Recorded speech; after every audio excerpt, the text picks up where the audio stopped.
Welcome to our channel home made cooking. ఈరోజు మనం తయారు చేసుకోబోతున్నాం బొబ్బర్ల గుడాలు. ఇలాంటి వీడియోస్ మీకు మరిన్ని కావాలనుకుంటే నా ఛానల్ని సబ్స్క్రైబ్ చేసుకోండి. అదేవిధంగా బెల్ ఐకాన్ని ప్రెస్ చేయండి. బొబ్బర్ల గుడాలను తయారు చేసే విధానం: ముందుగా ఒక కడాయిని తీసుకొని ఆ కడాయిలోకి ఒక పెద్ద చెంబడు వాటర్ని యాడ్ చేసేసుకోవాలి. ఇలా యాడ్ చేసుకున్నాక స్టవ్ ఆన్ చేసేసుకొని మీడియం ఫ్లేమ్లో పెట్టుకొని కడాయిని స్టవ్ పైన పెట్టుకోవాలి.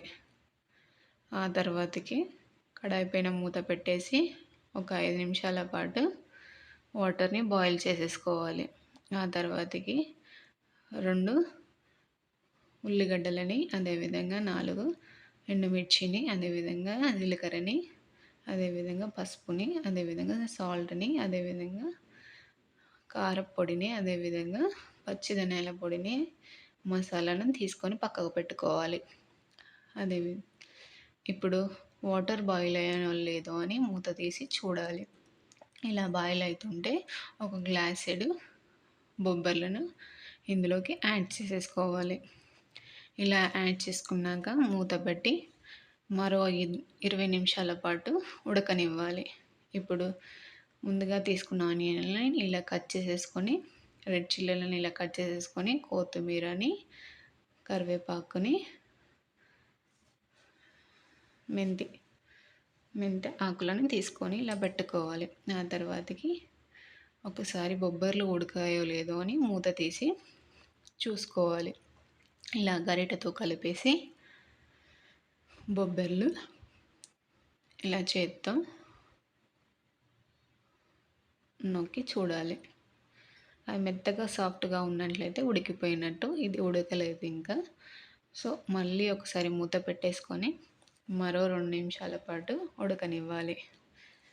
ఆ తర్వాతకి మూత తీసేసుకొని గరిటెతో కలిపేసి ఇలా ఉడకాయో లేదో చేత్తో చూడాలి.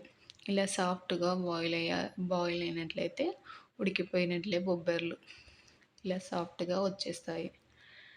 ఇలా సాఫ్ట్గా వచ్చేసాక ఒకసారి స్టవ్ ఆఫ్ చేసేసుకొని అందులో ఉన్న వాటర్ మొత్తం తీసేసి అందులోకి ఒక స్పూనెడు కారం యాడ్ చేసేసుకోవాలి. ఇలా యాడ్ చేసుకున్నాక దానికి సరిపడా 1.5 స్పూను సాల్ట్ని యాడ్ చేసేసుకోవాలి. మీకు సరిపడా సాల్ట్ని తీసేసుకోండి. మాకు ఇది చాలు. అదేవిధంగా ఇది ఒకసారి బాగా మిక్స్ చేసేసుకోవాలి. బాగా కలిపేసుకోవాలి. కారం పట్టే విధంగా కలిపేసుకోవాలి. ఆ తర్వాతకి స్టవ్ ఆన్ చేసేసుకొని దానిపైన మూకుడు పెట్టేసుకొని ఒక 2 నిమిషాల పాటు వేడి చేయాలి. ఇలా ముకుడిని 2 నిమిషాల పాటు వేడి చేసేసుకోవాలి. 2 నిమిషాల పాటు వేడయ్యాక 2 పావుల ఆయిల్ని వేసుకోవాలి. 2 పావుల ఆయిల్ వేసుకున్నాక దీనిలోకి ఒక స్పూన్ జీలకర్ర యాడ్ చేసేసుకోవాలి. ఇంకో హాఫ్ స్పూన్ జీలకర్ర యాడ్ చేసేసుకోవాలి. ఇలా యాడ్ చేసేసుకున్నాక దీనిలోకి ఆనియన్స్ యాడ్ చేసేసుకోవాలి. ముందుగా కట్ చేసి పెట్టుకున్న ఆనియన్స్ యాడ్ చేసేసుకోవాలి. ఇలా యాడ్ చేసేసుకున్నాక ఆనియన్స్ని ఇలా కలుపుతూ 1 నిమిషం పాటు ఫ్రై చేసేసుకోవాలి. కొంచెం కలర్ చేంజ్ అయ్యేంత వరకు ఫ్రై చేసేసుకోవాలి. ఇలా ఫ్రై చేసేసుకున్నాక ఎండుమిర్చిని యాడ్ చేయాలి.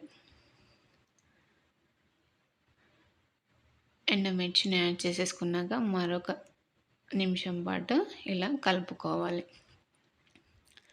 ఇలా కలుపుకున్నాక దీనిలోకి కరివేపాకు, అదేవిధంగా కొత్తిమీర, అదేవిధంగా మెంతి కూర వేసుకోవాలి. ఇలా వేసుకున్నాక ఒక 2 నిమిషాల పాటు ఫ్రై చేసుకోవాలి.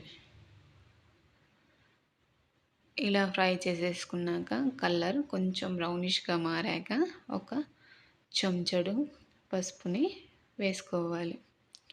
ఇలా వేసుకున్నాక పసుపు కొంచెం పచ్చి వాసన పోయేదాకా ఇలా ఫ్రై చేసుకోవాలి. ఇలా నీట్గా ఫ్రై చేసుకున్నాక ఇందాక మనం తీసి పెట్టుకున్న బొబ్బర్లని ఇందులోకి వేసుకోవాలి. ఇలా ఉడకబెట్టిన బొబ్బర్లను వేసినాక ఒకసారి మళ్ళీ మిక్స్ చేసేసుకోవాలి.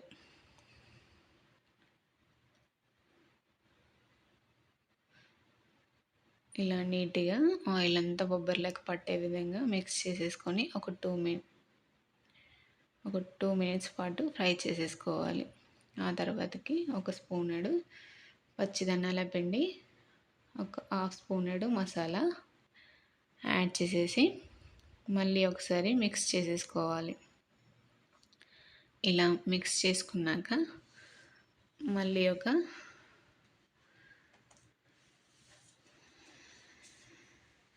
5 నిమిషాల పాటు ఉడకనివ్వాలి.